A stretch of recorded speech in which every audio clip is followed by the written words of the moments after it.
Well, it's wonderful to be here at the Australian War Memorial.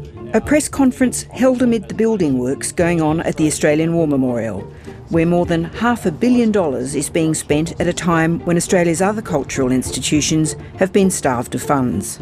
This is a war memorial that commemorates those that have made the supreme sacrifice for our nation.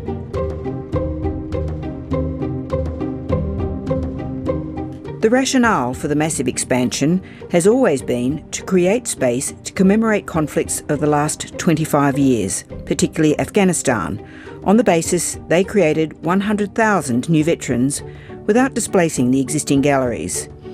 The huge spend has been controversial from the start on a number of fronts, but one that has escalated recently is about just which conflicts the War Memorial, so central to Australia's national myths and myth-making, remembers. The Australian wars lasted for more than 100 years and were fought across the entire continent, yet they are given the most cursory mention at Australia's War Memorial.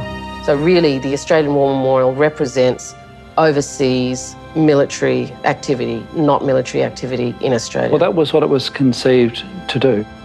3 weeks ago, SBS began screening a 3-part documentary on the battles between First Nations people and waves of colonial soldiers, pastoralists and police, which decimated Indigenous communities across the country.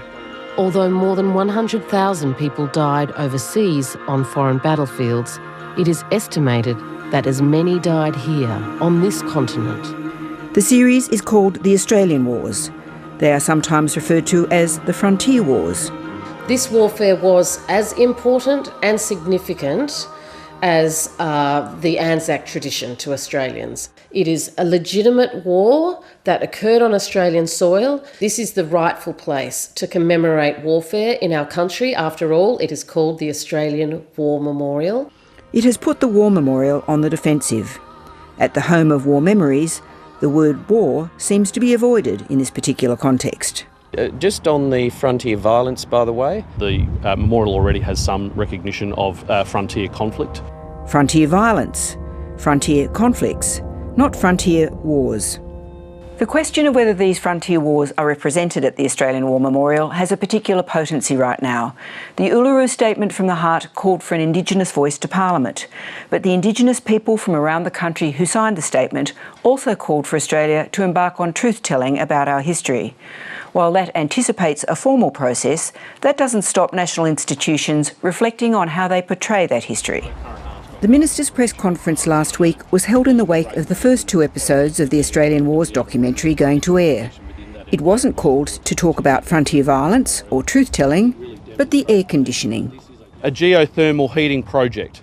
It was only when journalists asked questions about the lack of representation of the frontier wars that the heavyweights of the memorial opened up about it.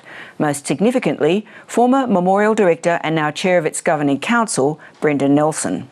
The council has made the decision that we will have a much broader, much deeper depiction and presentation of the violence committed against Aboriginal people, initially by British, then by pastoralists, then by police and by Aboriginal militia. But just when the council made that decision is unclear. War Memorial Director Matt Anderson was not available to be interviewed by 7:30. In answers to written questions, a spokesperson said, "The recognition of frontier conflict has been a long-standing matter for Council.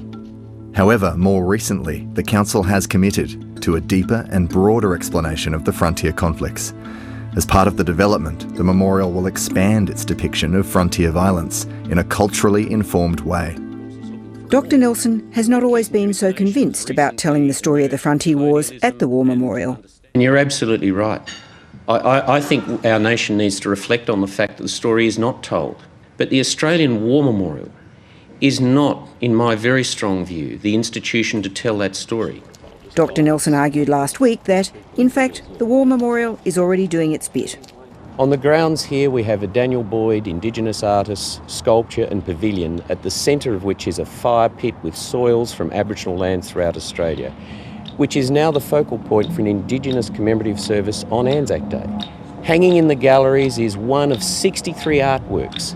As we stand here, one of 63 artworks depicting frontier violence. Ruby Plains Massacre 2, and by Rover Thomas, what he called the killing years in the Kimberley from 1880. That's the point. There may be 63 artworks in the memorial's collection, but only one is actually on display at the moment. Over 50 years ago, the anthropologist William Stanner spoke of the great Australian silence on this subject. And breaking the silence is about more than pictures.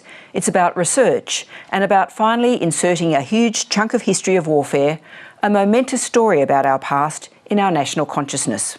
Aboriginal warriors defended not only their country but also their people, their families and their livelihood.